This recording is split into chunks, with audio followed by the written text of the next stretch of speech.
O futebol decaiu tanto que acabou ficando chato. Mas calma, antes de você fazer um comentário me atacando por eu simplesmente falar isso, calma que eu vou explicar os meus pontos. Eu sou o cara que acompanha futebol desde 2012. E bem, muita coisa mudou de 2012 pra cá. Tanto no futebol brasileiro, tanto no futebol europeu, as coisas mudaram bastante. Parece que a qualidade diminuiu bastante também. Hoje em dia eu não consigo nem ver uma partida da Premier League direito que eu acabo dormindo, porque os caras só ficam tocando bola e não chutam a bola pro gol. É sério, são quase 90 minutos dos caras tocando pra trás. E nem me fale do futebol brasileiro. Você vê uns lances tão bizarros do Brasileirão que você chega a se questionar se o cara tá fazendo isso porque é ruim ou alguém pagou ele pra passar essa vergonha. E eu vou falar alguns motivos que fizeram o futebol ficar chato, pelo menos do meu ponto de vista. E vou falar algumas coisas do futebol antigo que estragaram no futebol moderno.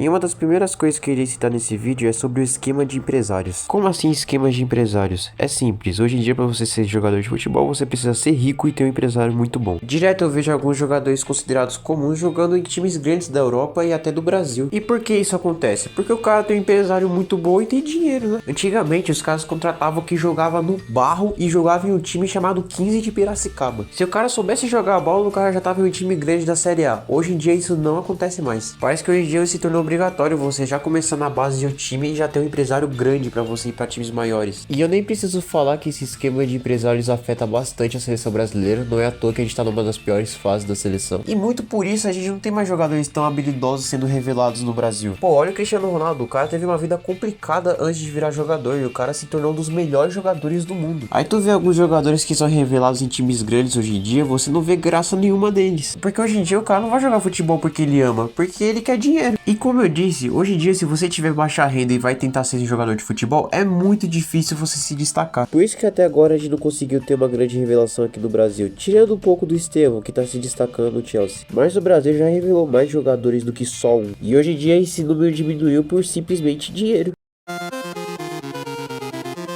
Agora eu vou falar sobre a falta de talento que alguns jogadores de futebol têm. Atualmente eu não consigo ver algum jogador que consiga dar um drible certeiro. Pô, antigamente os jogadores não tinham medo nenhum de errar um drible. Hoje em dia os caras têm medo de driblar. Provavelmente esse medo ou é porque o treinador vai começar a cobrar do cara pra ele parar de ficar driblando, ou ele vai tomar uma bronca séria. Ou quando ele simplesmente acertar o drible, o juiz vai lá e dá um cartão amarelo pra ele. E não é só a qualidade dos dribles que decaíram, mas os gols também.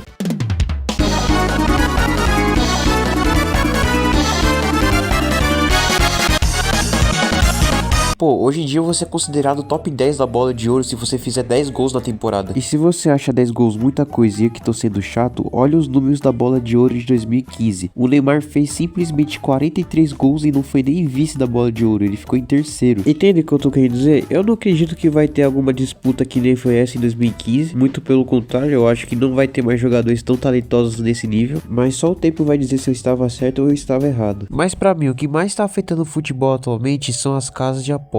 Nos últimos anos surgiu uma epidemia de casas de apostas, são várias hoje em dia. E é muito difícil você não ver uma bet patrocinando um time brasileiro. E infelizmente existem muitos jogadores que fazem favores para apostadores para ganhar uma boa grana. Para vocês verem, teve um jogador que jogou no Santos que se envolveu nesses grupos de WhatsApp. Os caras pediram para ele tomar um cartão vermelho para ele ganhar um certo valor em troca. E vocês acham que ele sofreu alguma consequência? Mas é claro que não, o cara tá jogando no México atualmente. E esses esquemas que os apostadores fazem com os jogadores acaba resultando em vários lances bizarros. E até podem ter alguns momentos que é a ruindade do jogador, mas tem alguns momentos que o cara faz de propósito e você consegue perceber. E se esses esquemas de casas de apostas continuarem e os jogadores continuarem com medo de driblar alguns adversários, o futebol vai continuar decaindo ao longo dos anos. Mas o vídeo de hoje vai ficando por aqui, eu espero que vocês tenham gostado. Fiquem com Deus e fui!